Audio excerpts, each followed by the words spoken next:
Speaker, after 9 years, costs are up, taxes are up, crime is up, time is up, and now tariffs are up. The U.S. Softwood Lumber Tariffs have just doubled. And what does this Prime Minister do? Does he make trade headlines? No, he's not making headlines, he's making punchlines on late-night TV where he called the softwood lumber issue a small issue that matters. A small issue that matters, Mr. Speaker. It's 400,000 jobs. When is this Prime Minister going to figure out that he's the punchline and that it's time for a Prime Minister who will make this a large issue that matters for all Canadians, their jobs and their paychecks?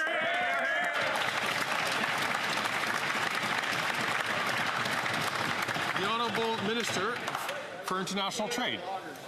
Well, Mr. Speaker, I'm really glad that the member opposite yesterday saw the Prime Minister's appearance on Stephen Colbert, because especially since we know that they get their news from Tucker Carlson.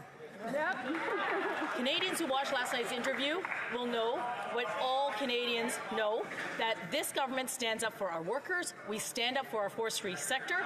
We will continue to do this work for Canadians and for our workers. The forestry sector contributes enormous jobs to this country, and we will keep doing that work. The honourable member from Bay of Quinte.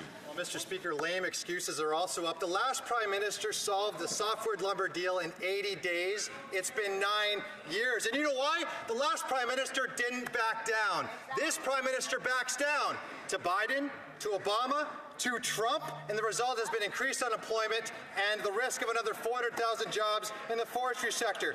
When this Prime Minister said Canada's back, he meant backed down. Right. Isn't it time for our Prime Minister who will stand up to Canadians once again?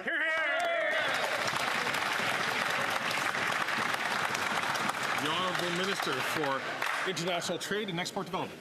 Mr. Speaker, when it comes to securing trade deals, we're not going to take any lessons from the Conservatives on this.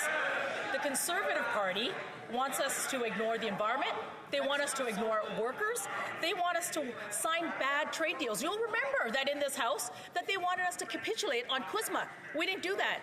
They cheered on Brexit. We didn't do that. And they abandoned Ukrainians when they needed the most and when we negotiate free trade agreements. On this side of the House, we negotiate good deals, not just any deals, and we won't capitulate. Thank you, Mr. Speaker.